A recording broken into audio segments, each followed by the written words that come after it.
News 18 India. नमस्कार, news 18 India देख रहे हैं आप। मैं हूं आपके साथ सपना शुक्ला। चलिए इस वीडियो को एक किस्से के साथ शुरू करते हैं। एक फिल्म की शूटिंग चल रही है।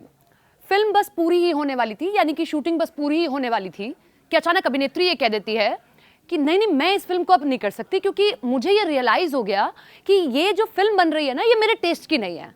मैं इस फिल्म के लिए बनी ही नहीं थी।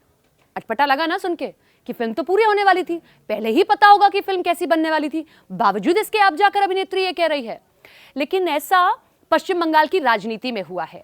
टीएमसी की एक सांसद मिमी चक्रवर्ती, आपको याद होगा बहुत अच्छे से, क्योंकि 2019 में जैसे ही ममता बनर्जी ने ऐलान किया, सब कहने लगे थे कि ये पश्चिम बंगाल कितनी बड़ी अभिनेत्री हैं, राजनीति में आ रही हैं, देखते हैं आप क्या करती हैं। लेकिन टीएमसी की ये सांसद मिमी चक्रवर्ती, जो जादवपुर से सांसद हैं, वो अचानक मीडिया के सामने आई और ये कहा कि मैंने अपना इस्तीफा ममता बनर्जी दीदी को दे दिया है, क्योंकि मुझे ये लग रहा है कि मैं पॉलिटिक्स नहीं कर पाऊंगी, ये मेरे कप की चाय तो नहीं है, मुझसे ना हो पाएगा। सबको अटपटा लगा सुनकर, लेकिन फिर वो बाद में ये भी कहती हैं कि आप जाइए, पूछ कर देखिए किसी से, सब ये कहेंगे कि एक सांसद के तौर पर जादवपुर में मैंने बहुत काम किया है, मेरी अटेंडेंस ठीक रही है, लेकिन अब मुझे ये लग रहा है कि अगर मैं दिल्ली में रहूंगी तो जादवपुर को ज्यादा टाइम नहीं दे पाऊंगी, और जादवपुर में रहूंगी तो मैं बतौर सांसद अपनी अटेंडेंस पूरी नहीं कर पाऊंगी। सबने सवाल किए कि आखिर अचानक ये क्यों हुआ, क्योंकि आप सोचिए जरा, लोकसभा चुनाव में अब समय ही कितना बचा है, ज्यादा से ज्यादा 2 से 3 महीने। ऐसे में मिमी चक्रवर्ती को इस्तीफा देने की जरूरत क्यों पड़ गई? क्यों अचानक से उन्होंने इस्तीफे का ऐलान कर दिया, जबकि वो जानती हैं कि बहुत ज्यादा समय नहीं बचा है, ना ही अब कोई संसद का सत्र बचा है। उनको जो समय देना है वो जादवपुर की जनता को देना है। और यहां यह भी याद रखिए कि राजनीति में राजनेता के हर एक स्टेप के कुछ मायने होते हैं। भले ही मिमी चक्रवर्ती अभिनेत्री हो, लेकिन वो राजनेता के तौर पर भी जानी जाती हैं। अब इसके पीछे राजनीतिक पंडित ये कहते हैं कि मिमी चक्रवर्ती अक्सर ये शिकायत ममता बनर्जी से और टीएमसी के आला कमान से करती रही कि जादवपुर सीट पर कुछ लोकल लीडर्स हैं टीएमसी के, जो उन्हें काम नहीं करने दे रहे हैं, उनके तरीके से काम नहीं करने दे रहे हैं, जादवपुर के लिए काम करने नहीं दे रहे हैं। यहां जादवपुर का भी मैं आपको इतिहास बताते चलती हूं। जादवपुर सीट आखिर महत्वपूर्ण क्यों है?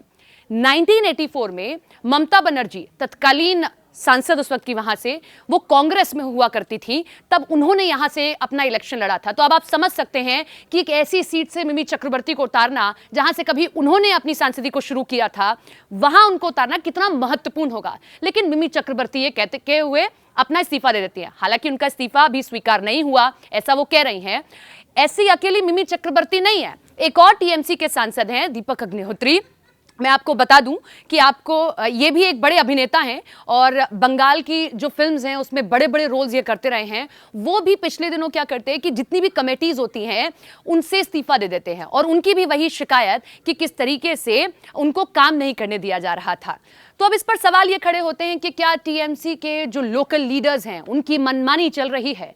टीएमसी में एक के बाद इस तरीके की शिकायतें आना क्या पश्चिम बंगाल में टीएमसी को कमजोर कर रही है? क्योंकि पिछले ही आपने लोकसभा इलेक्शन में देखा था कि भारतीय जनता पार्टी ने कैसे कभी 1 या 2 या 3 से 4 सांसद हुआ करते थे, लेकिन उस जगह पर जो हिंदी पट्टी नहीं है वहां पर भी उसने अपनी पकड़ बनाई और 19 सांसदों को कर लिया। ये तो बात हुई मिमी चक्रवर्ती की या दीपक अग्निहोत्री की, लेकिन टीएमसी की एक और सांसद हैं जो सुर्खियों में है, क्योंकि आप सब देख रहे हैं कि बशीरहाट का ये इलाका संदेश खाली कैसे जल रहा है। वहां की महिलाएं, शाहजहां शेख टीएमसी के फरार नेता, उन पर आरोप लगा रही हैं कि उनके साथ यौन उत्पीड़न किया गया। शाहजहां शेख की इस कदर चला करती थी कि महिलाओं को ले जाया करता था और उनके साथ में यौन उत्पीड़न जो हेडक्वार्टर होता था वहां पर किया करता था। तो उस पर क्या बशीरहाट की जो सांसद हैं वो गायब हैं। वो 14 फरवरी को वैलेंटाइन डे मना रही हैं अपने पति के साथ, बजाय इसके कि वो बशीरहाट और संदेश खाली की इन महिलाओं से बात करती।